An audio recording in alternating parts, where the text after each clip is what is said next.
फरिश्ता है वो उस जहां का, उसे उसने ही भेजा है। फरिश्ता है वो उस जहां का, उसे उसने ही भेजा है। हम सब का है जो रखवाला, उसे उसने ही भेजा है। वह आज भी आता है, वह आज भी आता है। Swami the saviour, Swami the saviour, Swami the saviour, Swami the saviour. वह आता ही आता है, वह आता ही आता है।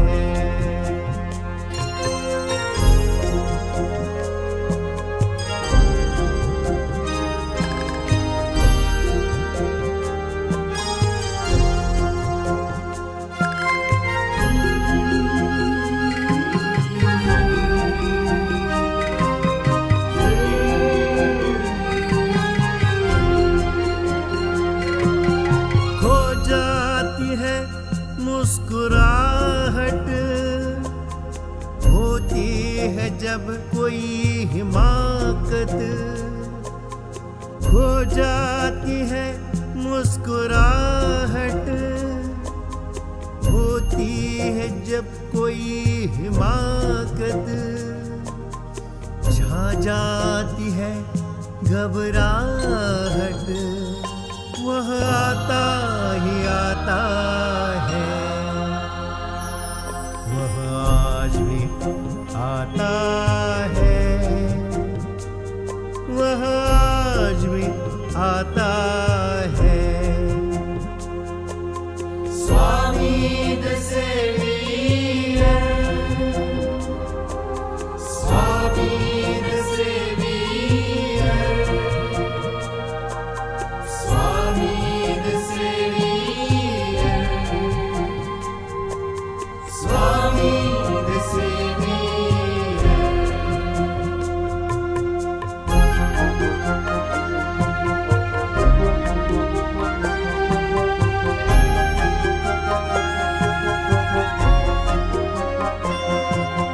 कभी बने वो रखवाला, कभी बने देने वाला। कभी बने वो रखवाला, कभी बने देने वाला। कभी करे वो हिफाजत, कभी करे वो सफाई। वह आता ही आता है, वह आता ही आता है। Swami the saviour, Swami the saviour, Swami the saviour, Swami the saviour.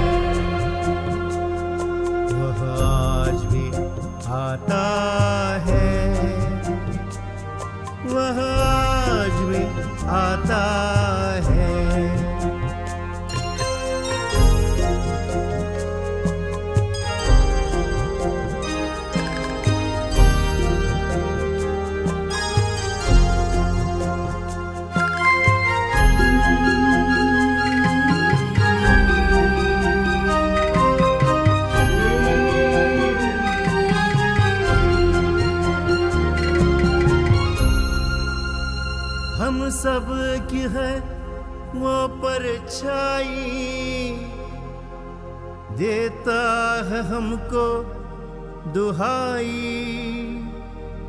बन के माँ बाप का साया, भगाए डर की वो छाया। Swami the saviour, Swami the saviour, Swami the saviour, Swami the saviour. वह आज भी आता है, वह आता ही आता है, वह आज भी आता है, वह आता ही आता है। श्री स्वामी समर्थ सद्गुरु भक्त हो. कर्माचा सिद्धांत आपण प्रत्येक गुरुवारी अगदी आवर्जून कर्माच्या सिद्धांताच्या या प्रवचनाचा प्रत्येक भाग पाहत आहात आणि मला नक्की माहिती आहे की प्रत्येक जण आपल्या आयुष्यात याचा अनुभव सुद्धा घ्यायला लागला असेल. कारण हा कर्माचा सिद्धांत प्रत्येकासाठी अगदी सारखा आहे, कुणाला वेगळा नाही. पण हा कर्माचा सिद्धांत समजून घेताना विचार करा, किती गुरुवार झालेत आणि अनेक पुढे किती गुरुवार होतील. प्रत्येक गुरुवारी नवीन नवीन त्याचं छोटा छोटा भाग आपण समजून घेतोय. आपण कर्म म्हणजे काय, क्रियमाण म्हणजे काय, प्रारब्ध म्हणजे काय, संचित कर्म म्हणजे काय, हे सगळं शिकून घेतलं. पण गेल्या गुरुवारी आपण समत्वम योग उच्चते म्हणजे काय, तर योग म्हणजेच मनाचे समत्व अशी भगवान प्रणीत अलौकिक व्याख्या भगवंताने सर्वांना पूर्ण जगाला सांगितली आहे. ती आपण नीट समजून घेतली पाहिजे. या वाक्यावर आपण थांबलो होतो. म्हणजे मी म्हटलं होतं की पुढच्या गुरुवारी आपण जाणून घेऊया की योग म्हणजे काय. योग योग म्हणजे अजून माझा योग आला नाही, मला योग नाही, अशा पद्धतीने आपण या शब्दाचा वापर करतो. पण अशिक्षित सामान्य माणसे योग म्हणजे काय ते जाणू शकत नाहीत. ही गोष्ट आपण एक वेळ समजू शकतो, पण स्वतःला चांगले सुशिक्षित समजणारे लोकही योग हा शब्द ऐकला की घाबरतात, बुजून जातात. योग म्हटलं की योग साधना वगैरे आणि साधूंनीच केली पाहिजे किंवा अमुक एका वयानंतर या सगळ्या करण्याच्या गोष्टी आहेत. अशा पद्धतीने योग या शब्दाकडे बघण्याचा दृष्टिकोन सुशिक्षित माणसांचा सुद्धा वेगळा असतो.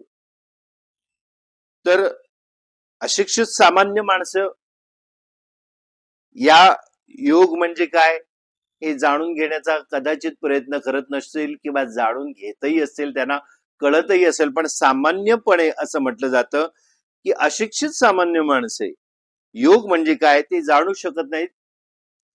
पण ही गोष्ट सुशिक्षित माणसांबद्दल सुद्धा योग म्हटला की स्वतःला सुशिक्षित समजणारे लोकही हा शब्द ऐकला की घाबरतात, बुजून जातात. योग या शब्दाचा अर्थ अनेक विद्वानांनी आणि पंडितांनी आपापल्या बुद्धीनुसार वेगवेगळ्या पद्धतीने केलेला आहे. परंतु खऱ्या अर्थाने योग जर दैनंदिन जीवनात मुरून गेला नाही आणि जीवन व्यवहाराच्या प्रत्येक क्षेत्रात जर योगाचा उपयोग होणार नसेल तर सर्वसामान्य माणसाच्या दृष्टीने अशा या योगाला काही किंमत नाही. आपल्या सर्वसामान्य रोजच्या आयुष्यात म्हणजे जीवन व्यवहाराच्या प्रत्येक क्षेत्रात योगाचा काही उपयोग होणार नसेल तर सर्वसामान्य माणसाच्या दृष्टीने अशा योगाची काही किंमत नाही. याचा अर्थ काय ते आता आपण जाणून घेऊया. योग या शब्दाचा अर्थ अनेक विद्वानांनी आणि पंडितांनी आपापल्या बुद्धीनुसार वेगवेगळ्या पद्धतीने केलेला असला तरी खऱ्या अर्थाने योग हा दैनंदिन जीवनात मुरून गेलेला आहे आणि तो असलाच पाहिजे. भगवद्गीता हे योगशास्त्र आहे. भगवद्गीता हे योगशास्त्र आहे, म्हणजे जीवनशास्त्र आहे. योग आणि जीवन याचा पूर्ण संबंध आहे. ते परस्पर विरोधी नसून परस्परांना पूरक असे आहेत. रोजच्या जीवनात आपल्याला एक जीवनाचं शास्त्र जे आहे ते योगशास्त्राशी निगडित कसं आहे ते बघूया. या योगशास्त्रात जणू जीवन कसे जगावे याचा संपूर्ण आराखडा म्हणजे नकाशा काढलेला आहे. यच्च यावत माणूस जीवनातील प्रतिक्षणी ज्या योगाचा म्हणजे पर्यायाने ज्या युक्तीचा उपयोग करून आपले दैनंदिन जीवन सुखमय आनंदमय करू शकेल तो योगच त्याच्या दृष्टीने खरा योग. आपलं जे जीवन दैनंदिन जीवन जे आहे हे दैनंदिन जीवन जे आहे ते प्रत्येक क्षणी प्रत्येक क्षणाला ज्या योगाचा म्हणजे पर्यायाने ज्या युक्तीचा उपयोग करून जगतो आणि आपले दैनंदिन जीवन सुखमय आणि आनंदमय करू शकतो तोच योग फार महत्वाचा आणि तोच खरा योग. तर या योगशास्त्रात जीवन कसं जगायचं याचा पूर्णपणे नकाशा दिलेला आहे, पूर्ण आराखडा आहे. विद्वान पंडित आपल्या पांडित्यपूर्ण भाषणात योगाचा काही अर्थ लावत अथवा साधू संन्यासी जंगलात जाऊन एकांतात बसून जो योग साधतात तोच खरा योग असा जर योगाचा अर्थ होत असेल तर असला योग सर्वसामान्य माणसाच्या दृष्टीने कुचकामी आहे, निरुपयोगी समजला जाईल. साधू संन्यासी जे जंगलात जाऊन किंवा पर्वतावर जाऊन हिमालयात जाऊन ज्या योगाची साधना करतात तो खरा योग, किंवा पांडित्यपूर्ण भाषणात विद्वान पंडित योगाचा काही अर्थ लावत तर तो जर खरा योग समजला तर आपल्या रोजच्या जीवनात जो आपण योग साधतो तो आपल्या सर्वसामान्य माणसाच्या दृष्टिकोनातून कुचकामी आहे, निरुपयोगी आहे असं समजलं जाईल. आता एखादा मिल मजदूर असो वा मिल मालिक असो, लॉन्ड्री ड्रायव्हर असो किंवा मोटारीचा धनी असो, शेठ असो वा मुनीम असो, शिपाई असो वा अंमलदार असो, तेली मोची कुंभार शिंपी व्यापारी चाकरमनी अशी समाजातली प्रत्येक क्षेत्रातली माणसे आपल्या जीवनाच्या प्रत्येक क्षणी खाता पिता उठता बसता नाहता धुता नोकरी धंदा व्यापार करीत असता रात्रंदिवस जो योग साधू शकतील अशा जीवनोपयोगी व्यावहारिक योगाचा अर्थ नीट समजून घेतला पाहिजे. आता कोणी असो, लॉरी ड्रायव्हर असो, मोटारीचा मालक असो, शेठ असो वा मुनीम असो, एखादा मिल मजदूर असो वा मिल मालिक असो, कोणीही असो, कुठच्याही क्षेत्रात काम करणारा असो, आपल्या जीवनाच्या प्रत्येक क्षणी खाता पिता उठता बसता नाहता धुता नोकरी धंदा व्यापार करीत असता जो योग साधू शकेल आणि जो जीवनोपयोगी आहे व्यावहारिक योग त्याचा अर्थ आपल्याला नीट समजून घेतला पाहिजे. अनेक तथाकथित सुशिक्षित आणि अन्य मोठी माणसे योग हा शब्द कानावर पडतात बिचकून जातात, घाबरतात. आता इथे असं म्हटलंय अनेक तथाकथित सुशिक्षित आणि अनेक मोठी माणसं, असं का म्हटलंय? हे उपहासाने म्हटलंय. तथाकथित सुशिक्षित म्हणजे स्वतःला सुशिक्षित समजणारे. आपण एखाद्या शास्त्राचा अभ्यास केला किंवा आपण डिग्री मिळवली, पदवीधर झालो म्हणजे आपण सुशिक्षित झालो नाही, आपण शिक्षित झालो, आपण शिकलो. पण सुशिक्षित म्हणजे काय तर त्यापासून आपण काय घेतलं आणि स्वतः आपण किती प्रगल्भ झालो हे फार महत्वाचं आहे. किंवा अन्य जी मोठी माणसं आहेत अशी तथाकथित सुशिक्षित किंवा अन्य मोठी माणसे योग या शब्दाचा शब्द फक्त कानावर पडला तरी बिचकून जातात, घाबरतात. ते सांगतात महाराज आम्ही योग कसा करणार, कारण योग करण्यास आम्हाला बिलकुल फुरसत नाही, वेळच नाही योग करायला. हा योग म्हणजे काहीतरी असं वेगळं एक प्रस्त असेल, एक काहीतरी वेगळी गोष्ट असेल, असं प्रत्येकाला वाटतं. तर आम्ही योग कसा करणार? कारण योग करण्यास आम्हाला बिलकुल फुरसत नाही. नोकरी धंदा व्यापार करण्यातच आमचा सगळा दिवस जातो. तर योग केव्हा साधणार? सकाळी उठल्यावर घरात कोणी ना कोणीतरी आजारी असले तर त्याला घेऊन दवाखान्यात जावे लागते. रेशनिंग दुकानाच्या रांगेत तासनतास उभे राहावे लागते. नोकरी धंदा करून थकले भागलेला संध्याकाळी परत आलेला जीव तर नातलगांच्या अनेक समस्या, दुसऱ्या संसारी बाबी आमची जणू वाटच बघत असतात. शांतपणे श्वास घ्यायलाही पुरसत नसते, तर कसला योगाभ्यास करणार? तर योग म्हणजे काय? योगाभ्यास म्हणजे काय? योगाभ्यास, योग साधू संत जे करतात किंवा आध्यात्मिक योग साधना वगैरे या सगळ्या गोष्टी आपल्याला एक बागुलबुवा करून ठेवला आपण. पण योग म्हणजे काय? सरळ सामान्य माणसाच्या आयुष्यात सुद्धा रोजच्या जीवनात कसा योग साधला जातो आणि योग म्हणजे काय हेच आपण आज जाणून घेणार आहोत. योग या शब्दाचा खरा अर्थ आणि व्यावहारिक अर्थ या लोकांना खरं तर माहीतच नसतो. असे लोक अधूनमधून कुठेतरी कथा प्रवचने व्याख्याने ऐकायला जातात आणि अशा ठिकाणी धंदेवाईक वक्त्यांकडून किंवा स्वतःला योगी म्हणवणाऱ्या लोकांकडून अशा काही गोष्टी ऐकतात ज्या योगे त्यांची अशी धारणा होती की योग म्हणजे 3-4 तास नाक मुठीत धरून बसणे किंवा झाडाच्या फांदीत पाय अडकून तासनतास उलटे टांगून घेणे किंवा जमिनीत खड्डा खणून त्यात स्वतःला दीर्घकाळ पुरून घेणे किंवा धुनी पेटून त्यापुढे अंगाला राख फासून तासनतास ध्यान करीत बसणे इत्यादी अनेक विक्षिप्त गोष्टी करणे. अशा प्रकारचा योग करीत बसणे त्यांच्यासारख्या संसारी माणसाला कसे जमणार? योग या शब्दाचा अर्थ खरंच वेगळा समजून घेतलाय आपण. आपल्या रोजच्या व्यावहारिक जीवनात आपण योग साधत असतो, पण तो योग आहे हेच आपल्याला माहित नसतं. योग शब्दाचा असा विकृत अर्थ डोक्यात भरल्याने सर्वसामान्य माणसांना योग या शब्दाबद्दल भीती वाटली तर त्यात नवल काय? भगवंताने योग या शब्दाचा सरळ साधा आणि प्रत्येकाला आचरता येईल असा अर्थ गीतेत स्पष्टपणे सांगितलेला आहे. सरळ साधा सोपा अर्थ योग. आपण रोजच्या जीवनात आपण जगत असताना जे जे आपण रोज करतो त्या प्रत्येकात नकळतपणे योग साधला जात असतो. तर हे जे सगळं विचारलं जात आहे हे थिओसॉफिकल जी सोसायटी आहे त्याचे काही साधक आहेत. ते आपल्या या कर्माच्या सिद्धांत या ग्रंथाचे जे लेखक आहेत त्यांना विचारतायत हरिभाई ठक्करना. आता योग कर्मसु कौशल्यम आपण याच्यावर सुद्धा अभ्यास केलेला आहे अगोदर. गीता हे योगशास्त्र आहे म्हणून योग या शब्दाची नीट आणि स्पष्ट व्याख्या त्यात दिलेली असणं अपरिहार्य आहे. म्हणजे गीतेमध्ये योग या शब्दाची खरी व्याख्या दिलेली आहे.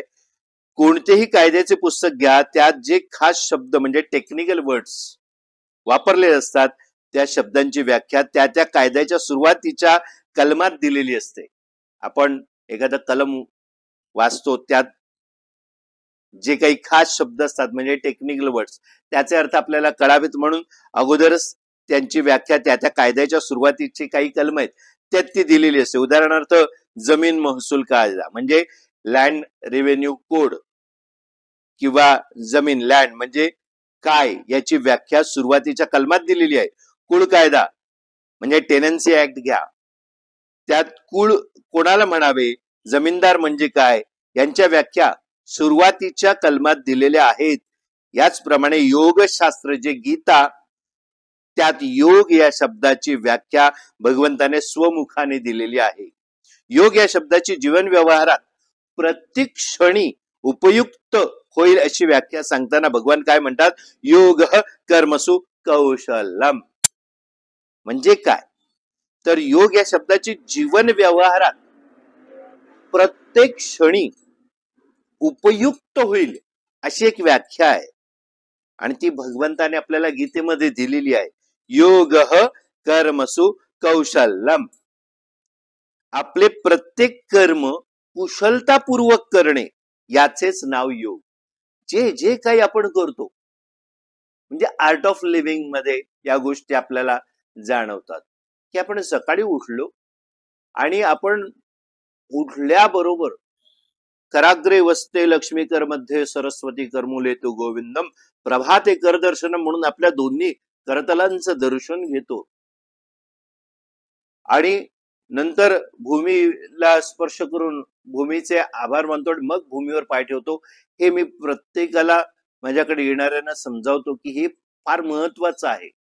का महत्वाचं आहे तर हे आपण सकाळीच उठल्या उठल्या आपल्या दोन्ही हातांचं करतलांचं दर्शन घेणं फार गरजेचं आहे.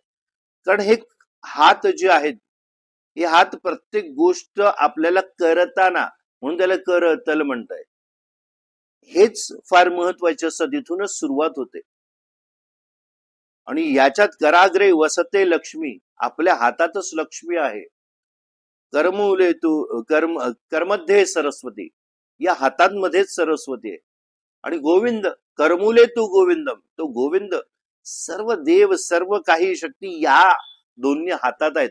त्यांचं आधी आपण दर्शन घेतो पण ते दर्शन घेत असताना आपण कर्म करतो आहोत फक्त दर्शन घेतोय पण त्यात काय योग साधतो आहे. सरळ साधी गोष्ट आहे. योग कसा आहे त्यात तर अनुभव घेणं फक्त आपल्याच हाताचा आपण दर्शन घेतोय पाहतोय त्याच्याकडे हा योग आहे. याच्यात आर्ट ऑफ लिव्हिंग जीवन जगण्याची एक कला आहे. इतरच आपण सगळी सृष्टी आधी बघण्यापेक्षा आपल्या दोन्ही हातांचे जे आपल्याला कर्म करण्यास उद्युक्त करतात कर्म करण्यास भाग पडतात आणि कर्म करताना प्रत्येक वेळेला ज्यांचा वापर होतो ते हात त्या करांचा त्याच्यातच सर्वस्व आहे. त्याचं दर्शन घेतो आपण आपले डोळे आहेत आपले डोळे आपले चक्षु उघडल्यानंतर पहिले त्याचं दर्शन घेणं हे का सांगितलेलं आहे. हाच योग आहे.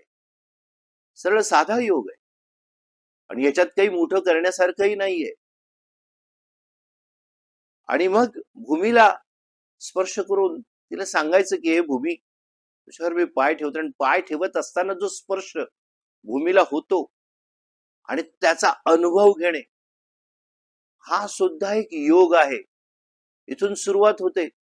त्यानंतर आपण तोंडात पाणी घेऊन चूळ भरण्यासाठी जेव्हा पाणी घेतो त्या पाण्याचा पहिला स्पर्श तो पाणी आणि आपलं मुख जे आहे तोंड आहे याचा होणारा योग हा सुद्धा योग आहे.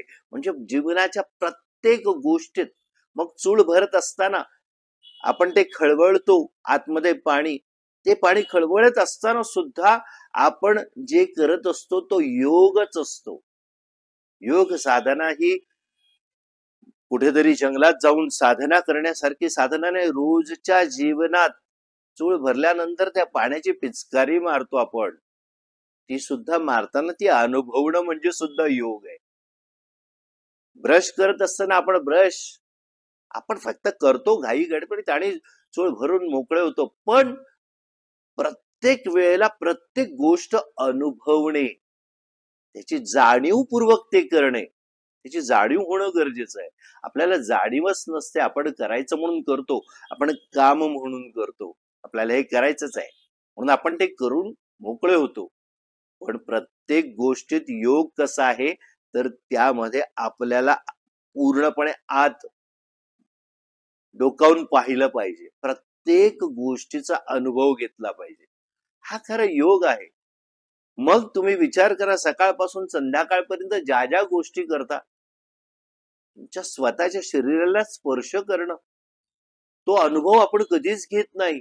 आरशात स्वतःला आपण पाहतो आरशात पाहताना स्वतःला अनुभवत नाही आपण फक्त आपण बघतो कुठे काय तोंडावर पाणी मारलं आंघोळ केली आंघोळ करताना सुद्धा पाण्याचा स्पर्श साबणाचा स्पर्श आणि नंतर टॉवेलने आपण अंग पुसतो. या प्रत्येक गोष्टीचा स्पर्श शरीराला होतो ना तो जर लक्ष देऊन जर आपण अनुभवला तर तो सुद्धा एक प्रकारे योग आहे आणि तो प्रचंड आल्हाददायक अशी आणि आनंददायक अशी अनुभूती देत असतो. योग करायला कुठेही जंगलात जाऊन तपश्चर्या करण्याची गरज नाही. सकाळपासून रात्रीपर्यंत झोपेपर्यंत, अगदी रात्री आपण आपल्या बिछाण्यावर अंग टेकल्यानंतर सुद्धा जो अंग टेकल्यावर पाठ आणि संपूर्ण आपलं शरीर आपल्या अंथरुणावर, आपल्या बेडवर जेव्हा आपण टेकतो तेव्हा आपल्या शरीराला त्या बेडचा होणारा स्पर्श आपण एक उसासा टाकतो. थकलेलो असतो आपण, आणि त्यानंतर जो आल्हाददायक अनुभव मिळतो तो अनुभवणं सुद्धा एक प्रकारे योग आहे. म्हणजे विचार करा, आपण पूर्णपणे आयुष्यात या गोष्टी सहज करू शकतो. याला वेगळा वेळ द्यायची गरज नाही. आपल्या रोजच्याच कामामध्ये कौशल्याने पाहिलं त्याच्याकडे, म्हणून इथे भगवंतांनी म्हटलंय योग कर्मसु कौशल्यम. आपले प्रत्येक कर्म आपण कुशलतापूर्वक जर केलं तर त्याचंच नाव योग आहे. योग हा वेगळा नाही. आणि असं करत असताना अजाणतेपणी आपली एकाग्रता वाढते. एकाग्रता वाढल्यानंतर आपल्या आयुष्यात प्रत्येक टप्प्यावर ज्या ज्या गोष्टी घडतात त्या अनुभवताना सुद्धा हीच कुशलता आपल्या कामी येते आणि योग साधना आपोआप घडते आणि आपल्या आयुष्यात प्रत्येक गोष्टीमध्ये आपल्याला सफलता मिळते. कुठची गोष्ट आपल्याला कठीण वाटत नाही. आणि प्रारब्धवशात माणसाच्या जीवनात त्याचे जे नियत कर्म आहे, म्हणजे प्रारब्धवशात म्हणजे प्रारब्धाने आपल्याला जे मिळालेलं आहे ते माणसाच्या जीवनात त्याचे जे नियत कर्म आहे. नियत कर्म म्हणजे काय? नक्की करून दिलेलं आहे भगवंताने, निश्चित झालेले आहे ते कर्म त्याने संतुष्ट मनाने कुशलतापूर्वक केले तर त्याने योग केला असे समजावे. किती सरळ साध आहे. मी बरीच सकाळपासून रात्री झोपेपर्यंतची उदाहरणं तुम्हाला दिली. योग कसा साधायचा, म्हणजे भौतिक जीवनात जगत असताना ज्या ज्या गोष्टी आपल्या समोर येतात, आपल्या संपर्कात येतात, आपल्याला ज्या ज्या गोष्टींचा स्पर्श होतो तो स्पर्श अनुभवणे कुशलतापूर्वक, आणि प्रत्येक गोष्ट संतुष्ट मनाने करणे. इथे खूप छान दिलंय बघा. प्रत्येक शब्द आणि शब्दामध्ये अर्थ आहे. प्रारब्धवशात आपल्या प्रारब्धानुसार आपण जगत असतो, क्रियमाण आपण करत असतो, पण माणसाच्या जीवनात प्रारब्धवशात त्याचे जे नियत कर्म त्याला ठरवून दिलंय, प्रारब्धाप्रमाणे आपल्याला जीवन जगायचं, त्याप्रमाणे नक्की करून दिलेलं आहे. भगवंताने नियत करून दिलेलं आहे किंवा नियतीने नियत करून दिलेलं आहे आणि निश्चित झालेलं आहे. ते कर्म त्याने कसं करायचं? संतुष्ट मनाने करायचं. आणि संतुष्ट मनाने, नुसतं संतुष्ट मनाने नाही तर कुशलतापूर्वक. तर योग साधना झाली, त्याने योग साधला असा त्याचा अर्थ होतो. आता एखाद्या शिंप्याने अंगरखा बरोबर शिवला, एक बाई लांब आणि एक तोकडी असे न करता दोन्ही सारख्या केल्या आणि एकंदर कामात त्याच्या कौशल्याचा एकाग्र चित्ताने उपयोग केला तर त्याने योग केला असे समजावे. एकाग्र चित्ताने, लक्षपूर्वक, संतुष्ट मनाने आणि कुशलतापूर्वक जर केलं तर तो योग साधला. शिंपी आहे टेलर, त्याने एक अंगरखा शिवला आणि तो बरोबर शिवलाय त्याने, अगदी परफेक्ट. दोन्ही बाह्या सेम आहेत, एक लांब एक तोकडी असं झालेलं नाहीये त्याच्याकडून. आणि एकंदर कामात त्याने आपल्या कौशल्याने एकाग्रता साधली आहे. एकाग्रता साधणं म्हणजे सुद्धा योगच आहे. तर त्या एकाग्र चित्ताने प्रत्येक कौशल्याचा त्याने उपयोग केला म्हणजे त्याने योग केला. एखाद्या मोच्याने गिरायकाचा जोडा चांगला बनवला. तो बनवताना त्याने अशी भावना ठेवली की जोडा पायात चढवताच गिराईक एकदम खुश झाले पाहिजे आणि त्याच्यासाठी जोडा शिवताना त्याने एकाग्र चित्ताने आपले सर्व कौशल्य पणास लावले तर त्या चांभाराने योग केला असे समजावे. मनात धारणा, समोर जी व्यक्ती हा जोडा पायात चढवणार आहे ती संतुष्ट व्हावी, आनंदी व्हावी, खुश व्हावी, याच्यासाठी त्या मोच्याने, त्या चांभाराने जोडा शिवताना काय केलं?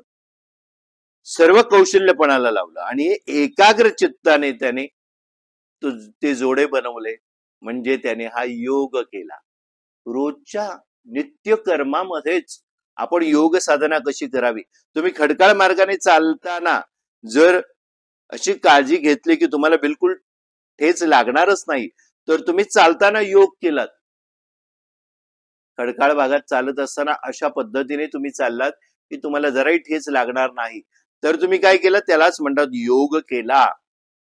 तुम्ही पाणी पिताना सावकाश आणि अशा स्थिर वृत्तीने ते प्या की तुम्हाला ठसका लागणार नाही, तर तुम्ही पाणी पिण्याचा योग केला असा त्याचा अर्थ होईल. तुम्ही कथा कीर्तन श्रवण करताना, जसं आता तुम्ही प्रवचन श्रवण करता, ऐकताय, अथवा हे पुस्तक वाचताना किंवा हा ग्रंथ वाचताना अशा एकाग्र चित्ताने, जसं आता तुम्ही इतके दिवस प्रत्येक गुरुवारी एकाग्र चित्ताने श्रवण करताय, ऐकताय किंवा वाचन करताय, की त्यावेळेस तुमच्या मनात अन्य कोणतेही विचार येणार नाहीत. असं जर तुम्ही त्याचं वाचन केलं किंवा तुम्ही श्रवण केलं, तर काय होणार, तर तुम्ही हा योग केला. प्रत्येक गुरुवारी 1 तास आपण हा योग करतोय. पण तुम्ही म्हणाल आम्हाला त्याला वेळ द्यावा लागतो, तर हे सुद्धा समजा तुम्ही तुमचं कर्तव्य समजलं, कर्म समजलं, काम समजलं. आपल्या रोजच्या जीवनात अख्ख्या आठवड्यात 7 दिवसातून एका गुरुवारी 1 तास आपण याला दिला. योग आहे. श्रवण करताना मन, चित्त, बुद्धी सगळं थाऱ्यावर ठेवून लक्षपूर्वक जर ऐकलं तर तुमचा योग झाला. आता याप्रमाणे जीवनातील प्रत्येक कर्म तुम्ही कुशलतापूर्वक चित्तवृत्ती स्थिर ठेवून करू लागलात, तर तुम्ही सदा सर्वदा योगस्थ आहात असेच म्हणावे लागेल. योग करायला वेगळं काही करायची गरज नाही. काय करायचं, जीवनातील प्रत्येक कर्म तुम्ही कुशलतापूर्वक करायचंय. चित्तवृत्ती, चित्त आणि वृत्ती म्हणजे आतमध्ये चित्ताची समानता, साम्यता, आणि वृत्ती म्हणजे आपण जसे वागतो त्याची साम्यता, म्हणजे ते स्थिर असावं. आणि स्थिर ठेवून केलं तर आपण सदा सर्वदा योगस्थ आहोत असंच म्हणावं लागेल. एक विद्यार्थी अभ्यास करताना एकाग्र चित्ताने अभ्यास करील व खेळण्याच्या वेळी ही त्याचे चित्त खेळात पूर्ण एकाग्र असेल. जे काम ज्या वेळेला करतात तेव्हा त्याच्यात एकाग्रता साधणे हा सुद्धा योग आहे. तर एक विद्यार्थी अभ्यास करताना एकाग्र चित्ताने अभ्यास करतो आणि खेळताना सुद्धा एकाग्र चित्त ठेवून तो खेळात पूर्ण रममान होईल, तर दोन्ही वेळ तो योगस्थ असतो, म्हणजेच तो योग करीत असतो असेच समजावे. वर्क वाईल यू वर्क, जेव्हा तुम्ही काम करता तेव्हा तुम्ही कामच करा. And play while you play, जेव्हा तुम्ही खेळत असाल तर तुम्ही खेळा. That is the way to be happy and gay. म्हणजे काय, तर हाच एक मार्ग आहे योगाचा. तुम्ही आनंदी राहा आणि तुम्ही त्याच्यातून स्वतःचं सगळं व्यवस्थित जो कार्यभाग आहे तो साधणं. जेव्हा तुम्ही काम करत असाल तेव्हा तुम्ही काम करा, पण एकाग्र चित्ताने आणि कौशल्याने करा. जेव्हा तुम्ही खेळत असाल किंवा इतर काही करमणुकीच्या गोष्टी करत असाल, तर त्या सुद्धा त्या करमणुकीच्या किंवा आता प्रवचन पाहताय, हे प्रवचन पाहताना एकाग्र चित्ताने आणि कौशल्यपूर्वक. म्हणजे कौशल्यपूर्वक आता काय करायचं, श्रवण करताना संपूर्ण आपलं लक्ष आहे ते त्यावर द्यायचं. विषय काय आहे, कर्माचा सिद्धांत. प्रवचन दर गुरुवारी आपण ऐकतो, पण हे आपलं लक्ष विकेंद्रित झालं, आपला योग साधना खंडित झाली. योगशास्त्र प्रणेते महर्षी पतंजली काय म्हणतात, तर हे या योगावरील प्रखर ज्ञाते समजले जातात. म्हणजे फायनल ऑथॉरिटी म्हणू शकता पतंजलीना. आपल्या योगसूत्र या ग्रंथात पहिल्या स्तोत्रात त्यांनी योगाची चपखल अशी व्याख्या दिली आहे. योग चित्त वृत्ती निरोध हा. योग चित्त वृत्ती निरोध हा म्हणजे काय, चित्तवृत्तीची एकाग्रता. चित्तवृत्तीची एकाग्रता म्हणजे योग. चित्त आणि वृत्ती मगाशी सांगितलं. चित्त, चित्त म्हणजे मन नाही, चित्त म्हणजे चित्त, आणि मन म्हणजे मन. या दोन वेगळ्या गोष्टी समजून घ्या. आणि वृत्ती म्हणजे आपण आपली जी एक वृत्ती असते की आपण एखादी गोष्ट करतो, नेहमी त्या आपल्या वृत्तीनुसार ती तशीच करतो. तर हे चित्तवृत्ती यांची एकाग्रता, म्हणजे लक्षपूर्वक सगळं करणं, सजगता असणं म्हणजे योग आहे. आणि चित्तवृत्तीचा निरोध झाला म्हणजे कर्मसु कौशल्यम आपोआप होते, ऑटोमॅटिक. अशा तऱ्हेचा योग तुम्ही आजपासून नव्हे, या क्षणापासून करायला सुरुवात केली तरच उपयोग होईल. आता बघा, चित्तवृत्तीचा निरोध झाला म्हणजे काय, तर कर्मसु कौशल्यम आपण जे शिकलो आहोत ते आपोआप कसं होईल, की चित्त आणि वृत्तीची एकाग्रता ठेवायची म्हणजे योग, आणि चित्तवृत्तीचा निरोध झाला म्हणजे कर्मसु कौशल्यम. म्हणजे काय, तर तुम्ही ज्या पद्धतीने ते काम करता ती एक ठराविक पद्धत करत असताना तुमचं पूर्णपणे त्यात लक्ष असलं पाहिजे, सजगता डळली नाही पाहिजे. आणि कौशल्यतापूर्वक तुम्ही जर ते करत असाल, एकाग्र चित्ताने करत असाल, तर हा योग मानला जाईल. तुम्ही जर म्हणाल की नोकरीतून निवृत्त झाल्यावर म्हातारपणी, अर्थात अर्धांगवायू झाल्यावर, खाटल्यावर पडल्या पडल्या स्वच्छता करण्याची शक्ती गेल्यामुळे सर्वांगाला दुर्गंधी सुटेल अशी वेळ येईल, तेव्हा योगाचा विचार करू, तर ते योग्य होणार नाही. म्हातारपणी आता सगळे गलित गात्र झाली आहेत अवयव, आणि त्या वेळेला तुम्हाला वाटलं की आता योग करावं, तर तसा योग साध्य होऊ शकत नाही. आपल्या रोजच्या जीवनात, रोजच्या कर्मांमध्ये आपण तो साधू शकतो. आता गीतेत सांगितलेला योग सामान्यातल्या सामान्य माणसाच्या दैनंदिन जीवनात प्रत्येक क्षणी जर आचरणात येणार नसेल, तर गीतेचे 700 श्लोक तोंडपाठ करून रोजच्या रोज म्हणणे, याला कवडी देखील किंमत नाही.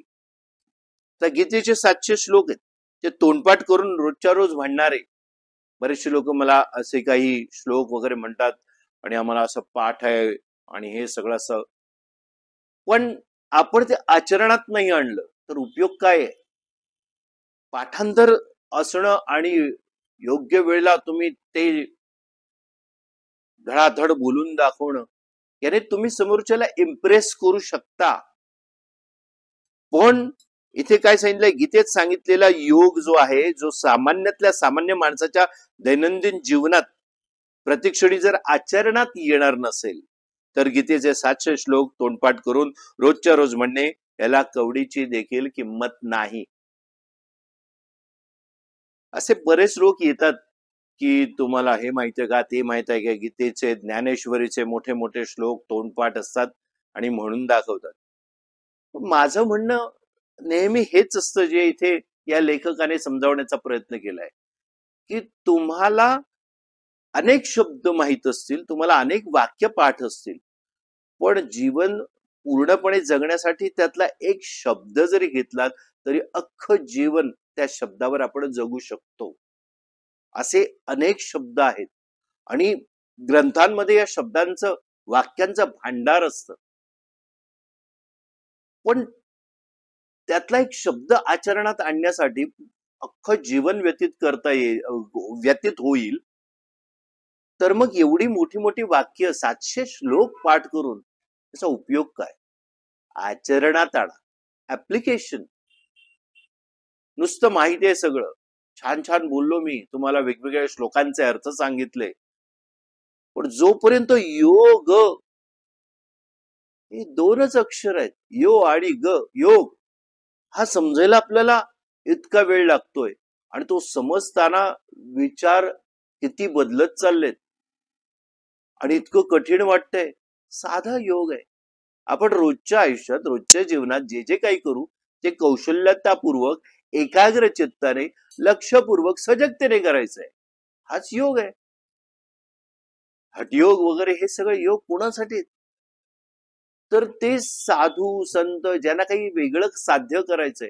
आपल्याला रोजच्या जीवनात सामान्य जीवन आपण जगत असताना प्रत्येक कर्मामध्ये, प्रत्येक गोष्टीमध्ये जो योग साधायचा, त्या योगाचा अर्थ गीतेमध्ये सांगितलेला आहे. गीतेत 700 श्लोक आहेत. प्रत्येक श्लोक किती ऋचा असतील, किती शब्द असतील आणि किती वाक्यांचा असेल हा भाग नंतरचा आहे. पण इथे भगवंताने आपल्याला स्पष्ट सांगितलंय की योग कौशल्यतापूर्वक प्रत्येक कर्म करण्याचाच नाव योग आहे. तर दैनंदिन जीवनात उपयोगी, साधी, सरळ आणि अगदी सामान्य माणसालाही सुलभ अशी ही योगाची व्याख्या समजून घेऊन आचरणात आणली तरच माणसाचे प्रत्येक कर्म भक्तिमय बनेल आणि मग त्याचा भगवंताशी योग होण्यास, सायुज्य होण्यास वेळ लागणार नाही. आता आपल्याला योग साधायचा आहे म्हणजे काय करायचं? शेवटी भगवंताशी एकरूप व्हायचंय. आपण सगळे मुमुक्षु आहोत. आपल्याला मुक्ती पाहिजे. मुक्ती म्हणजे काय? जीवन मरणाच्या चक्रातून बाहेर पडायचंय. मग आपण कोणाला जाऊन मिळणार आहोत? कोणाशी एकरूप होणार आहोत? तर त्या भगवंताशी, त्या परमेश्वराशी, त्या परमात्म्याशी. कारण आपण आत्मा आहोत, जीवात्मा आहोत. तो शिवात्मा आहे. हा आत्मा जो आहे तो परमात्म्याचा अंश स्वरूप आहे. मी वेळोवेळी सांगतोय. तर आपण या जीवन मरणाच्या चक्रात का अडकलोय? कारण आपल्याला योग साधता आला नाहीये. योग साधणं ही काहीतरी अचाटफाट गोष्ट असं समजून चाललो आपण. पण इथे काय दैनंदिन जीवनात उपयोगी, साधी, सरळ आणि अगदी सामान्य माणसालाही सुलभ अशी योगाची व्याख्या भगवंताने आपल्याला गीतेत समजून सांगितली आहे. ती नुसतीच समजून चालणार नाही, तर ती आचरणात आणली पाहिजे रोजच्या जीवनात. आताच तुम्ही हे प्रवचन पाहतात, एकाग्र चित्ताने आणि कौशल्यतापूर्वक कसं पाहाल? आजूबाजूला बरेचसे डिस्ट्रॅक्शन्स आहेत. बऱ्याचशा गोष्टीकडे तुमचं लक्ष विकेंद्रित होऊ शकतं किंवा तुमचं लक्ष केंद्रित होऊ शकतं. म्हणजे येथून या प्रवचनातून लक्ष विकेंद्रित होऊ शकतं. कारण काय, आजूबाजूला भरपूर काही आवाज चालू असेल काही आणि तुम्ही मोबाईलवर पाहत असाल. काही लोक घरात टीव्ही स्क्रीनवर पाहतात. मग थोडंसं मोठी स्क्रीनवर बघत असताना, मोठ्या मोठ्या स्पीकरवर ऐकत असताना आपण त्याच्यात एकाग्र होऊ शकतो.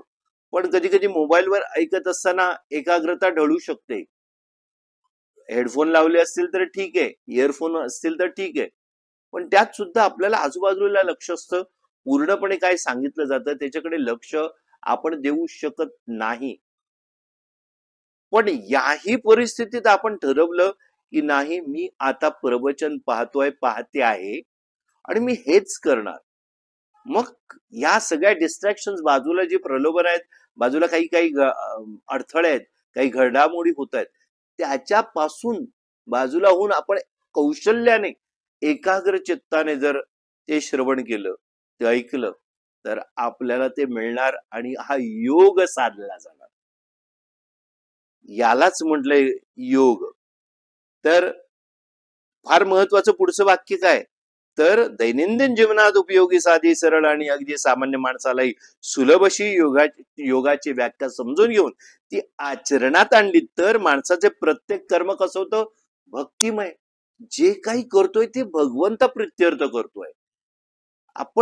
मी आजच लाईव्ह प्रवचन जे असतं मठात, त्या प्रवचनात सुद्धा मी हेच सांगितलंय. म्हणजे मंगळवारचं जे प्रवचन होतं त्यात मी हेच सांगितलं की आपण जेवतो आहोत, आपल्या समोर मस्तपैकी छान पक्वान्यांनी भरलेलं ताट आहे आणि आपण घास घेतोय. आपण घास आपल्या मुखात, आपल्या वदनी कवळ घेत आहोत, घास घालतो आहोत. पण असा जर विचार केला की हे जे भोजन आहे हे भगवंताचा प्रसाद, भगवंताच्या समोर ठेवलेला नैवेद्य आहे आणि आपण भरवतोय, स्वतः खातोय पण आपण भगवंताला भरवतोय, असा जर विचार केला तर किती मोठी भक्ती आहे पहा. भगवंताला पण भरवतोय पण आपण आपल्या मुखात घालतोय आणि विचार काय केला की भगवंताला भरवतोय. प्रत्येक कर्म हे भगवंतासाठी आपण करतोय, त्याच्या प्रित्यर्थ. आपण पाहतोय कोणाला तरी तर आपण भगवंताचं स्वरूप पाहतोय, आपण सृष्टीकडे पाहतोय, प्रत्येक ठिकाणी आपण भगवंताला पाहतोय. जिथे पाहावं तिथे भगवंत. प्रत्येक कर्म करावं तर ते भगवंताशी निगडीत. हसणं, बोलणं, चालणं, उठणं, बसणं, सगळं काही आपण जे करतो आहोत, आपण कोणाची वाट बघत असतो तर विचार केला, प्रत्येकामध्ये हर एक मध्ये हरी आहे, हर आहे, शिव आहे. हर एकात आहे, प्रत्येकात तो आहे. आपल्यात जसा आहे तसा प्रत्येक गोष्टीत तो भगवंत आहे. म्हणजे आपण प्रत्येक गोष्ट करत असतो आपल्यासाठी किंवा कुणासाठी तरी, तर प्रत्येक ठिकाणी त्या हरीला पाहणं, त्या हर हर शिवाला पाहणं म्हणजेच खरा योग आहे. आणि मग जे जे आपण कर्म करू ते आपोआप भक्तिमय बनेल. आणि एकदा ते भक्तिमय बनलं की त्याचा योग कोणाशी होणार? भगवंताशी होणार. म्हणजे सायुज्य होणार, आपण भगवंत आणि आपण एक होऊन जाणार. हा योग साधणं म्हणजे एक गुरु असतो आणि एक शिष्य असतो, भगवंत असतो आणि भक्त असतो. पण शिष्याची योग्यता हळूहळू अशी होते की तो शिष्यच गुरुपदाला पोचतो आणि गुरु आणि शिष्य एक होऊन जातात. भक्त आणि भगवंत हे सुद्धा तसंच आहे. हळूहळू हळू भक्त इतक्या भक्तीत लीन होतो की कधी तो स्वतः भगवंत होतो हेच कळत नाही. म्हणजे काय? सायुज्य भाव येतो. मी आणि तो वेगळा नाही, तो आणि मी वेगळा नाही, आम्ही एकच आहोत. ह्याला सायुज्य भाव म्हणलंय. तर भगवंताशी योग होण्यास या पद्धतीने जर तुम्ही कर्म केलेत तर वेळ लागणार नाही. इतका छान योगाचा अर्थ आहे आणि सरळ साधा सोपा आहे. सामान्य जीवनात आपण रोज योग करत असतो. योगाची ही सरळ साधी भगवंताने गीतेत दिलेली ही योगाची व्याख्या आहे. योग म्हणजे काय? किती सोपं आहे. आणि हे सोपं करून सांगणारं कोणीतरी आपल्याला असणं हे फार महत्वाचं आहे. आणि सांगणारं असलं तरी आपण ऐकून घेणं हा सुद्धा योग आहे. आणि ऐकून घेण्याची तयारी ठेवणं. मग ऐकून घेत असताना कौशल्यपूर्वक म्हणजे एकाग्र चित्ताने, फार महत्वाचं, एकाग्र चित्ताने सजगता अंगी बाणवली पाहिजे. आणि मग ते ऐकलं पाहिजे. ऐकून सुद्धा सोडून देण्यात अर्थ नाही किंवा नुसता ऐकून बुद्धीमध्ये साठा करून न ठेवता ते आचरणात आणलं पाहिजे, त्याचं ऍप्लिकेशन केलं पाहिजे, तर खरा योग साधला. आणि पुन्हा शेवटी सांगितलेलं आहे भगवंताने की प्रत्येक कार्य, प्रत्येक गोष्ट हे भगवंता प्रित्यर्थ करतो तशी मनात भावना ठेवणं. म्हणजे प्रत्येक गोष्ट ही करताना, कर्म करताना, काम करताना, कर्तव्य करताना ते भक्तिमय झालं तर भगवंताशी सायुज्य भाव होईल आणि आपण आणि भगवंत वेगळे राहणार नाही. हे अद्वैत आहे, द्वैत नाही. भगवंत आणि भक्त वेगळा नाहीये. भक्त आहे म्हणून भगवंत आणि भगवंत आहे म्हणून भक्त आहे. आणि भक्ताला हळूहळू हळूहळू अशी अवस्था प्राप्त होईल की त्याचं सायुज्य होईल भगवंताशी. इतका सुंदर योग आहे. हा योग आजपासून आपण प्रत्येकाने आचरणात आणला पाहिजे. नुसतं समजून घेऊन चालणार नाही, आचरणात आणण्याचा आज प्रयत्न करूया. आणि उद्यापासून नाही, आत्तापासून आपण हा आचरणात आणला तरच त्याचा आपल्याला आपल्या आयुष्यात उपयोग होणार आहे. आणि खरंच आपण हे कौशल्य रीतीने कर्म करून योगाची साधना करू. आता थिओसॉफिकल सोसायटीचे जे साधक आहेत त्यांनी पुढे या गोष्टीचा खुलासा मागितला की कर्म, भक्ती आणि ज्ञान या योगांचा समन्वय जाणून घ्यायची त्यांची इच्छा आहे. तर कर्म, भक्ती आणि ज्ञान आपण याच्यावर सुद्धा एक पूर्ण एपिसोड आपला या प्रवचनाच्या शृंखलेत केलेला आहे. वर सांगितल्याप्रमाणे गीता हे योगशास्त्र आहे. आधी आपण आता योगशास्त्रावर अभ्यास केला. त्यात योगाचे 3 प्रकार केलेले आहेत. आपण हे जाणून घेतलेलंच आहे, कर्मयोग, भक्तियोग आणि ज्ञानयोग. तर गीतेत 18 अध्याय आहेत. पहिल्या 6 अध्यायात कर्मयोग सांगितला आहे. पुढील 6 अध्यायात 7 ते 12 भक्तियोग सांगितलाय. आणि 12व्या अध्यायाच्या शेवटच्या काही श्लोकात भक्ताची लक्षणे देखील सांगितलेली आहेत. आणि शेवटच्या 6 अध्यायात 13 ते 18 ज्ञानयोग समजावून सांगितलेला आहे. तर नुसता भक्तियोग सांगितलेला नाहीये, तर भक्त कसा असावा याची लक्षणं आपण या प्रवचनाच्या शृंखलेत ही लक्षणं 20 लक्षणं जाणून घेतलेली आहेत. आणि लक्षात नसेल तर पुन्हा तो अध्याय तुम्ही पहा. 13व्या अध्यायात ज्ञानाची जो ज्ञानी असतो त्याची लक्षणं सांगितलेली आहेत. आणि 14व्या अध्यायात गुणातीताची लक्षणे सांगितली आहेत. अशा रीतीने संपूर्ण गीतेत कर्मयोग, भक्तियोग आणि ज्ञानयोग याचा सुंदर समन्वय केलेला आहे. 13व्या अध्यायात काय, ज्ञानी कसा असावा, ज्ञानी माणसाची ज्ञानाची लक्षणं. आणि 14व्या अध्यायात गुणातीताची लक्षणं. म्हणजे काय, तर नुसतं ज्ञान प्राप्त करून चालणार नाही, ते ज्ञान आपल्याला वापरता आलं पाहिजे आणि मग गुणातीत अशी अवस्था प्राप्त होईल. तर सर्व गुण संपन्नता येणार ते ज्ञान वापरल्यावर. पण ज्ञान नुसतं गेलं, स्टोअर करून ठेवलं, उपयोग नाही, त्याचं ऍप्लिकेशन पाहिजे. पुन्हा पुन्हा सांगतोय. तर इथे फार छान सांगितलेलं आहे की अशा रीतीने संपूर्ण गीतेत कर्मयोग, भक्तियोग आणि ज्ञानयोग यांचा सुंदर समन्वय केलेला आहे 18 अध्यायांमध्ये गीतेतल्या. जीवनात केवळ ज्ञानयोग, केवळ भक्तियोग किंवा केवळ कर्मयोग उपयोगी ठरणार नाही. या तीनही योगांचा समन्वय साधता आला पाहिजे. समन्वय फार महत्वाचा आहे. तरच जीवन सुंदर होईल आणि तरच माणसाचे प्रत्येक कर्म चमकदार होईल, त्याला झळाळी येईल त्या प्रत्येक कर्माला. हे 3 योग आहेत. ज्ञानयोग फार महत्वाचा आहे, तसंच भक्तियोग सुद्धा महत्वाचा आहे आणि तसंच कर्मयोग. कर्म केल्याशिवाय, भक्ती केल्याशिवाय ज्ञान मिळणार नाही. तर या सगळ्या गोष्टींचा समन्वय करणं गरजेचं आहे. आणि जीवनाला सुंदर आणि सुखी करायचं असेल किंवा प्रत्येक कर्म चमकदार करायचे असेल तर या तीनही योगांचा समन्वय साधला पाहिजे. केवळ ज्ञानयोग माणसाला शुष्क वेदांती बनवेल. वेद सगळं जाण, मी म्हटलं ना, नुसतं स्टोअर करून बुद्धीमध्ये सगळं ज्ञान करता उपयोगी नाही. केवळ ज्ञानयोग माणसाला काय करेल, शुष्क कोरडा वेदांती बनवेल. अहम ब्रह्मास्मी, सर्व खलुम इदं ब्रह्म असे सारखे बोलत बोलत माणूस इकडे तिकडे फिरू लागला तर त्याची वेड्यांच्या हॉस्पिटलात रवानगी करावी लागेल. मीच ब्रह्मा आहे वगैरे, मला ज्ञान आहे.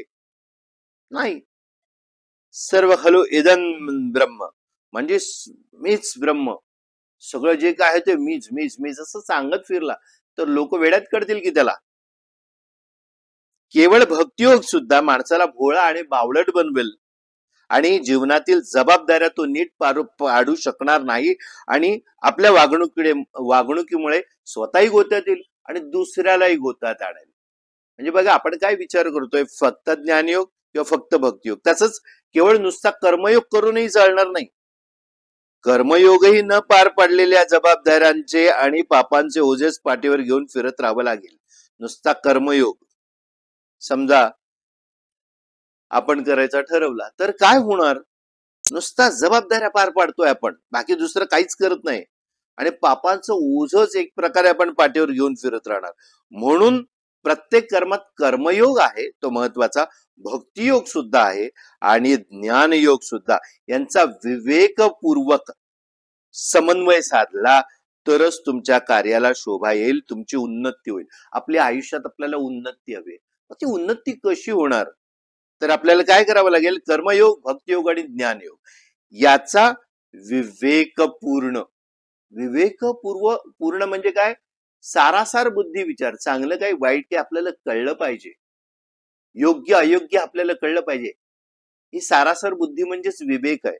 तर विवेकपूर्वक समन्वय साधणे हा पण योगच आहे. तरच आपल्या आयुष्याला, आपल्या कार्याला शोभा येईल आणि आपली उन्नती होईल. आपली उन्नती कशी होईल याचा एक छानपैकी आता आपल्याला मार्ग मिळाला. तर उदाहरण घेऊया. उदाहरणार्थ, गृहिणी रोज घरात स्वयंपाक पाणी करते स्वयंपाकातील पदार्थ म्हणजे भात, भाजी, आमटी, पोळ्या, कोशिंबीर इत्यादी सर्व बनवणे हा तिचा काय झाला, कर्मयोग झाला. परंतु जेवणात बनवलेले सर्व पदार्थ माझा पती, माझी मुले जेवणार आहेत, आपल्याकडे येणारे पाहुणे जेवणार आहेत, या भावनेने, भक्ती भावाने प्रत्येक पदार्थ बनवताना ती जी खबरदारी घेते, उदाहरणार्थ तांदूळ नीट निवडलेले आहेत, मऊसर भात बनवलाय की नाही, कणिक चांगली मळून लुसलुशीत पोळ्या बनवणे, भाजी, आमटी, कोशिंबीर इत्यादी बनवताना तिखट, मीठ, मिरची, मसाला प्रमाणशीर वापरून प्रत्येक पदार्थ चविष्ट खाणाऱ्याने पुन्हा पुन्हा मागून घ्यावा असा बनवणे, या सर्व गोष्टी करता तिची जी मनोभावना असते याचं नाव भक्तियोग. स्वयंपाक करते ती, प्रत्येक पदार्थ भात, भाजी, आमटे हे बनवणे हा तिचं कर्म आहे, हा कर्मयोग झाला. पण ते करत असताना भाव कसा ठेवला, भक्तिपूर्वक भाव. जो जो हे अन्न ती शिजवते आहे, जी स्वयंपाक करते आहे, तो स्वयंपाक जो जो खाईल त्याला तो आवडेल आणि त्याला तो पचेल, त्याला अजीर्ण होणार नाही, त्याला त्रास होणार नाही, त्याला अपचन होणार नाही, अशा भावनेने जर तिने बनवला तर त्यात भक्ती आली. पण केवळ फक्त अशी नुसती मनोभावना ठेवून, भक्तियोग ठेवून चालणार नाही. पण केवळ अशी मनोभावना असणे हे पुरेसं नाही. त्या स्त्रीला प्रत्येक पदार्थ कसा चांगला बनवावा याचे ज्ञानही असलं पाहिजे. ज्ञान नसेल तर ह्या सगळ्या गोष्टी शक्य आहे का? म्हणजे स्वयंपाक करताना कसा बनवायचा, कसा करायचा याचं ज्ञान सुद्धा त्या स्त्रीला असणं गरजेचं आहे. उदाहरणार्थ कणिक भिजवताना पाणी किती घालणे, नंतर पोळ्या गोल कशा लाटणे, आमटी भाजी इत्यादी तिखट मीठ मसाला किती प्रमाणात घालणे, डाळ किती शिजली की चांगली शिजली की नाही हे समजणे इत्यादी सर्व गोष्टीचे ज्ञान असणे हा झाला तिचा ज्ञानयोग. अशा प्रकारे कर्मयोग, भक्तियोग आणि ज्ञानयोग याप्रमाणे तिघांचा चांगला सुमेळ मेळ आहे, पण तो सुमेळ योग्य समन्वय साधला गेला तरच स्वयंपाक बनवण्याच्या कर्मात बरकत येईल, यशस्वीता येईल. तसे पाहिले तर कित्येक वेळा घरच्यांपेक्षा उपहारगृहातील पदार्थ चटकदार असतात, पण तिथे केवळ कर्मयोग आणि ज्ञानयोग असतो, पण भक्तियोग नसतो. आपण उपहारगृहात म्हणजे हॉटेलमध्ये खातो, त्यात कर्मयोग आहे, ज्ञानयोग आहे, सगळं कसं रुचकर आहे, छान आहे, पण त्यात भक्तियोग नसतो. तिथे व्यवहार असतो. येणाऱ्या गिरायकाला ते विकलं जातं. म्हणून कधी कधी पदार्थात माशी किंवा कीड सापडते, कारण तिथे भक्तियोग नसतो. कारण तिथे गिरायकाबद्दल प्रेम नसते, केवळ व्यापारी वृत्ती असते. सांगितलं ना, व्यापार. स्त्रीने जेवण बनवण्याचा कर्मयोग केला, तिचा पती, मुले, अतिथी यांना सुग्रास जेवण घालण्याचा तिच्यात भक्तियोगही असला, परंतु तिच्यात ज्ञानयोग नसेल. किती प्रमाणात मीठ, तिखट, मसाला इत्यादींचा वापर करावा याचं पूर्ण ज्ञान नसेल तर भाजी किंवा आमटी खारट होईल किंवा तोंड पोळून निघेल अशी तिखट होईल.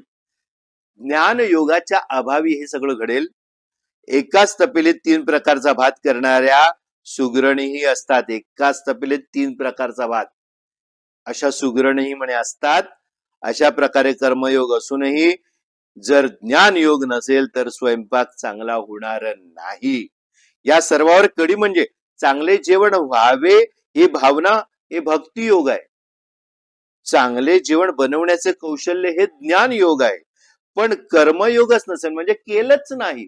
ज्ञान पण आहे, भक्ती पण आहे, करायचं आहे आणि कसं करायचं ते पण माहिती, पण केलंच नाही.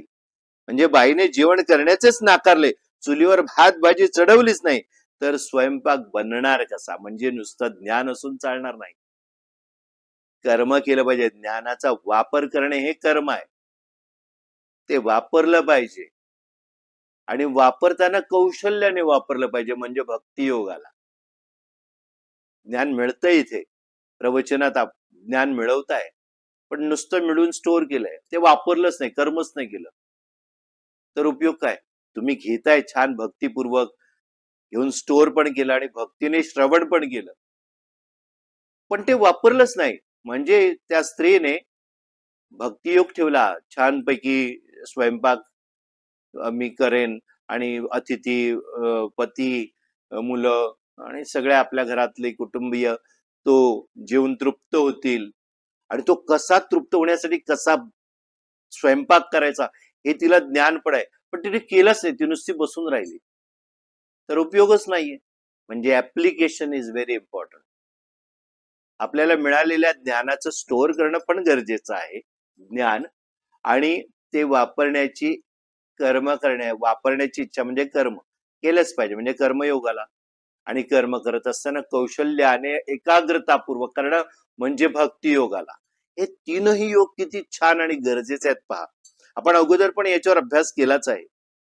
तर इथे याप्रमाणे जेवण बनविणे यासारख्या साध्या कर्मातही कर्मयोग, भक्तियोग व ज्ञानयोग यांचा सुमेळ नसेल, समन्वय नसेल, तर कर्माची पूर्तता होणार नाही, त्यात बरकत येणार नाही. आता एखाद्या विद्यार्थ्याला गाढव या प्राण्यावर निबंध लिहा असा प्रश्न आला, तर निबंध लिहिण्याची त्याची ती क्रिया हा कर्मयोग आहे. निबंध लिहा काय गाढव या प्राण्यावर, तर निबंध लिहिण्याची जी क्रिया आहे हा कर्मयोग.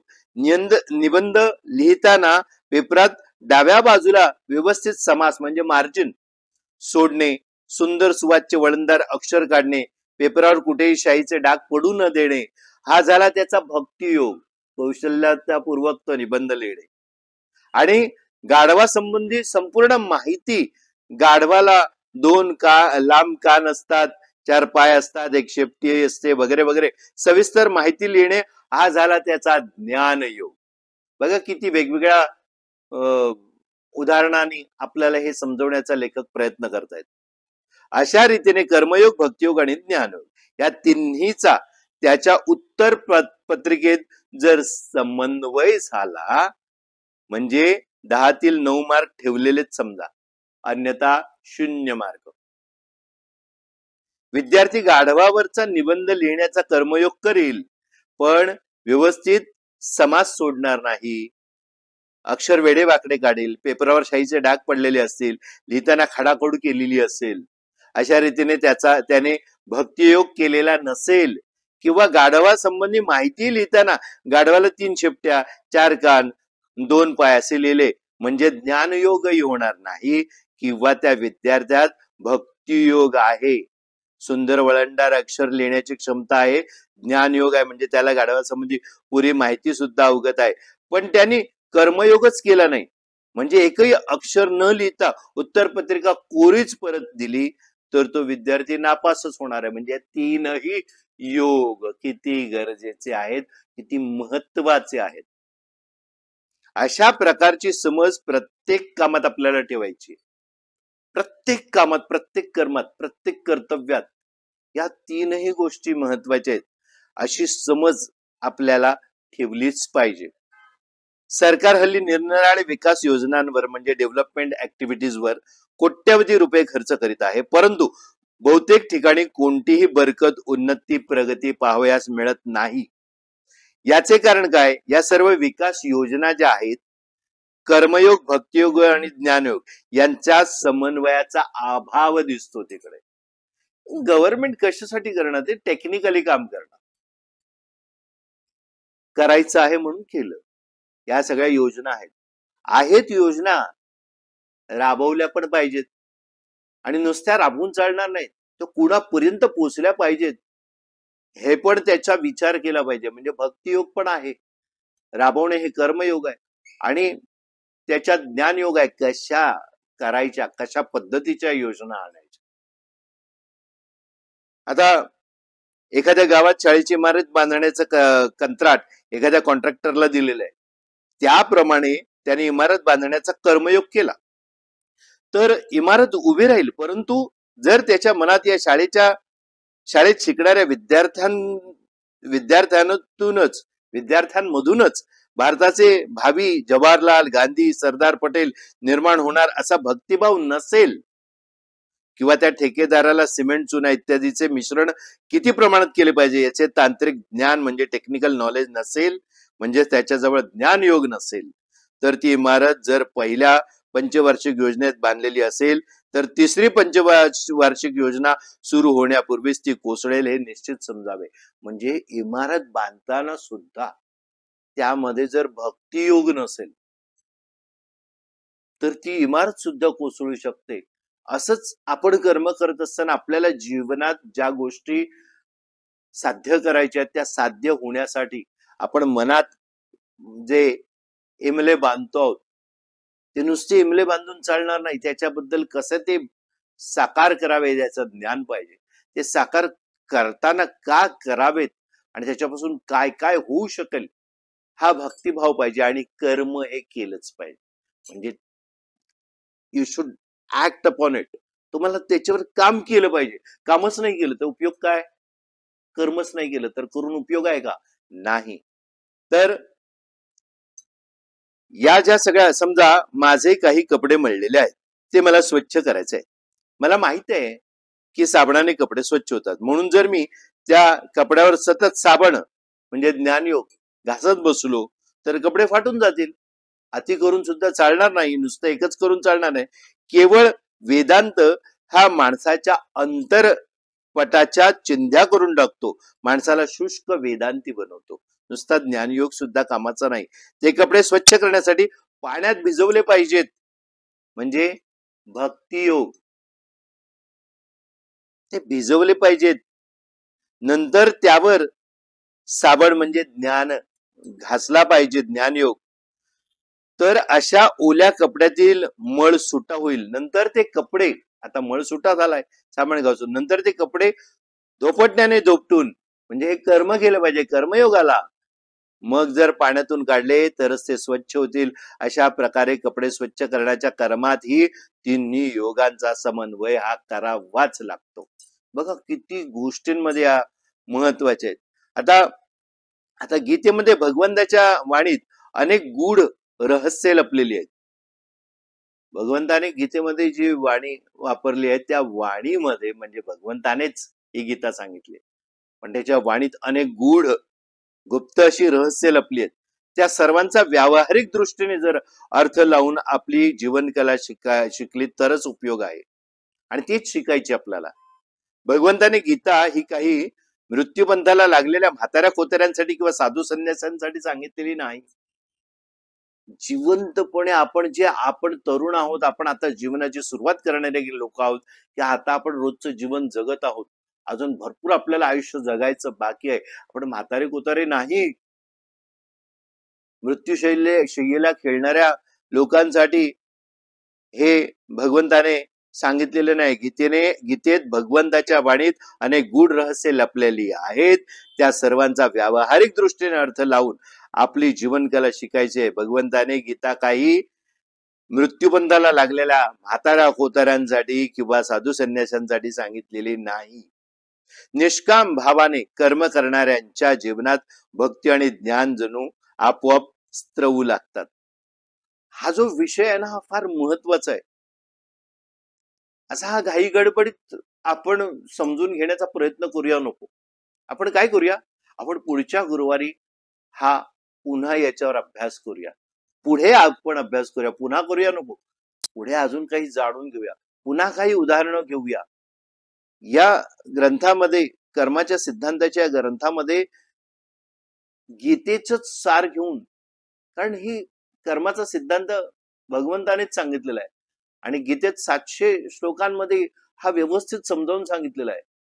पण त्या श्लोकांमधून समजण्यापेक्षा इथे कर्माचा सिद्धांत आपल्याला जो समजावला आहे तो आपल्याला सरळ साध्या सोप्या शब्दात सांगितलेला आहे. तर पुढच्या गुरुवारी आपण निष्काम भावाने कर्म करणाऱ्यांच्या जीवनात भक्ती आणि ज्ञान जणू आपोआप स्त्रवू लागतात आणि त्यांच्या चित्तवृत्तीचे फळ अनायासे कसे मिळते आणि महाभारतात तुलाधार वैश्यांची गोष्ट कशी सांगितलेली आहे हे सगळं आपण समजून घेऊ. पुन्हा जाता जाता ही गोष्ट सांगतो की जर या अध्यायात सुद्धा तुम्हाला काही समजलं नसेल किंवा आणखीन जाणून घ्यायचं असेल तर कमेंट बॉक्स मध्ये कमेंट करा आणि जास्तीत जास्त लोकांना हे प्रवचन कसं मिळेल श्रवण ध्यान करायला याचा एक काय म्हणतात त्याला प्रयत्न करा आणि शेअर करा जास्तीत जास्त लोकांपर्यंत. मी जरी गेल्या अध्यायात म्हटलंय, गेल्या भागात, की मी आता सांगणार नाही, शेअर करा, पण सांगण्याची गरज आहे. यातूनच आपली एक सेवा साधना होणार आहे. आपण काय करतोय? आपण कर्म करतोय, पण कर्म करत असताना 3 योग फार महत्वाचे आज आपण शिकलो. काय? कर्मयोग महत्वाचा आहे, भक्तियोगही आहे आणि ज्ञानयोग सुद्धा आहे. तर इथे आपल्याला काय करायचंय? आपल्याला शेअर करायचं म्हणजे काय करायचंय? कर्म करायचंय. पण करत असताना ही भावना ठेवायची आहे की हे शेअर केलेलं अनेक लोकांपर्यंत पोहोचून त्यांना सुद्धा कर्माचा सिद्धांत समजून त्यांच्या स्वतःच्या जीवनात कौशल्याने वापर करून त्यांनी वापर करावा आणि त्यांच्या आयुष्यात सर्व काही त्यांना जे पाहिजे ते मिळावं. आणि काय हवंय आपल्याला? आपल्याला परमात्म्याशी सायुज्यता साधायची आहे. म्हणजे काय करायचंय? मोक्षमुक्तीची द्वार आपल्याला उघडी करून घ्यायचे. असे प्रत्येकाला ते मिळो यासाठी शेअर करा. आणि आज आपण इथेच थांबूया. अनेक स्वामी आशीर्वाद. श्री स्वामी समर्थ. श्री स्वामी समर्थ. श्री स्वामी समर्थ.